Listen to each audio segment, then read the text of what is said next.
శ్రీ గురుభ్యో నమః. అందరికీ నమస్కారం.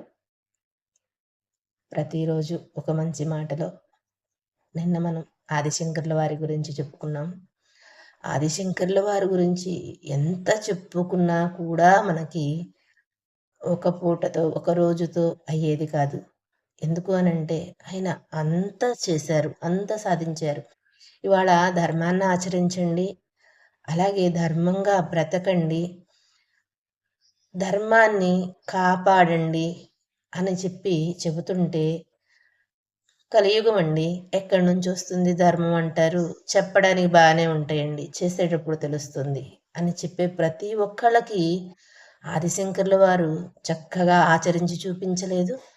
అలాగే మీరు కూడా ఇలా ఆచరిస్తూ మన భారతదేశంలో మన ఋషులు ఇచ్చింది, దేవతలు ఇచ్చింది, అలాగే మన శక్తిని మనం కాపాడుకోవాలి, నిక్షిప్తం చేసుకోవాలి. ఎప్పుడూ కూడా తరగని సనాతన ధర్మాన్ని శాశ్వతంగా నిలబెట్టుకోవాలనే కదా మనకి శంకర్ల వారు ఆచరించి ప్రతిదీ కూడా చూపించి మనకి నేర్పించి, ఇది ఇలాగే ఉంటుంది, ఇది సత్యం, ఇది మాత్రమే నిజం, ఇది మాత్రమే చక్కగా మనకు నిలకడగా నిలబడుతుంది శాశ్వతంగా అని చేశారు కదా.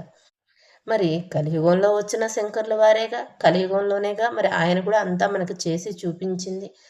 ఆయన మరి మన అందరి కోసమే కదా వచ్చింది.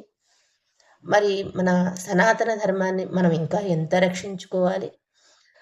ఎప్పుడూ కూడా ఒక రూపాయితోనే మొదలవుతుంది ఏదైనా కూడా. అలాగే ఏదైనా అందరం 100 మంది కలిసి 100 రూపాయలు వేస్తే అక్కడ 100 రూపాయలు చాలా తేలికవుతుంది. కానీ ఒక్కళ్ళు మాత్రమే నుంచొని ఒక్క రూపాయే పెడితే మిగతా 99 రూపాయలు కూడడానికి చాలా సమయం పడుతుంది. అలాగే ప్రతి ఒక్కరి మనసులో కూడా ధర్మం అనే బీజాన్ని నాటుకుంటే, ప్రతి ఒక్కరూ ధర్మాన్ని ఆచరిస్తూ ఉంటే ఎన్నో సమస్యలు తగ్గుతాయి కదా.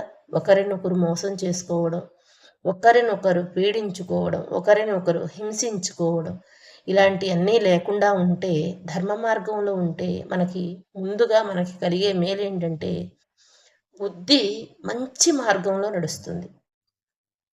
దానివలన చెడు ఆలోచనలు కానీ, ఎదుటివాడిని హింసించాలని కానీ, ఎదుటివాడిని పాడు చేయాలని కానీ, ఎదుటివాడిని మోసం చేయాలని కానీ అటువంటి ఆలోచనలు రానప్పుడు చాలా అందంగా ఉంటుంది కదా జీవితం. ఇలా మనం ఎవరికి వాళ్ళం ఎందుకు ఆలోచించలేకపోతున్నాము?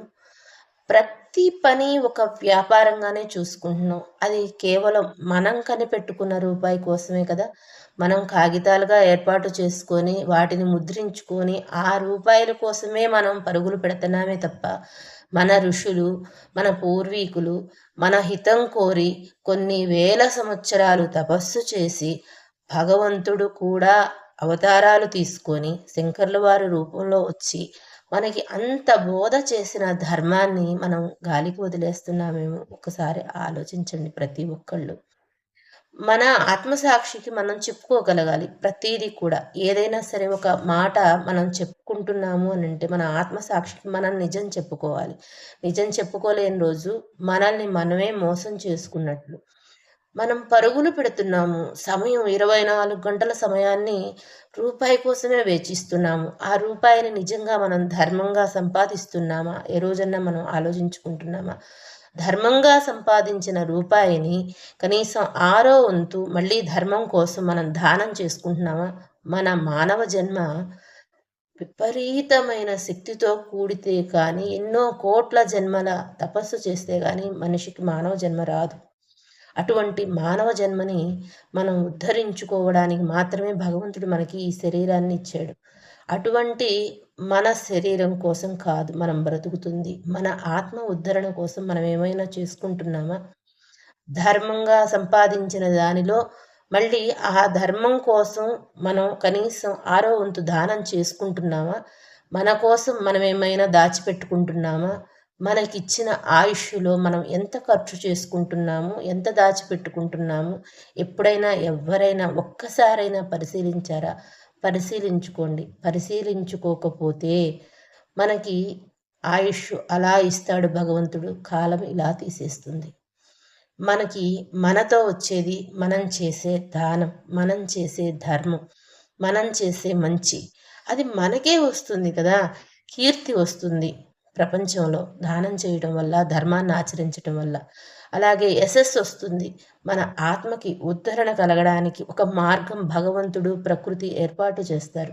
మరి ఇవన్నీ పోగొట్టుకుంటూ, మనల్ని మనం మోసం చేసుకుంటూ, వ్యాపారాల్లో కల్తీలు చేసుకుంటూ, ఎదుటి వాళ్ళని మోసం చేసుకుంటూ, మనల్ని మనం మోసం చేసుకుంటూ, పంటల్లో విపరీతమైన ఎరువులు, మందులు వేసి, అదే ఆహారాన్ని మనం తింటూ, మనం చేసే వ్యాపారంలో, మనం తినే పంటలతోనే మనం బలైపోతున్నాం కదా! మరి అందరిలో మార్పు వస్తే, ఇందాక మనం అనుకున్నట్లుగా ఒక్క రూపాయితో కాకుండా 100 మంది కలిస్తే రూ. 100 చక్కగా ధర్మంగా, దానంగా అది పరిడి వెళ్ళడంతో పాటు మన ఆత్మను కూడా ఉద్ధరింప చేస్తుంది కదా! ఇలా మన ఆచార్యులు, మన గురుదేవులు, మన పూర్వీకులు ఎందరో మనకి ఇచ్చిన ఈ సంపదని మళ్ళీ మనల్ని మనం ప్రశ్నించుకుంటూ, మనం చక్కగా ధర్మాచరణ చేస్తూ, మనల్ని మనం రక్షించుకుంటూ, మన పిల్లలకి, మన భావితరాలకి కూడా తరగని ధర్మాన్ని, తరగని సిరి సంపదలని మనం ఇద్దాము. అందరూ ఆలోచించండి. ప్రతి దానిలో మనకు మనం ఆలోచించుకొని చెప్పుకోగలిగిన స్థితి మనకు వచ్చిన రోజున మనం చాలా బాగుపడతాము. ముందడుగు వేస్తాము. మన అందరం కూడా కలిసి నడుద్దాం. స్వస్తి.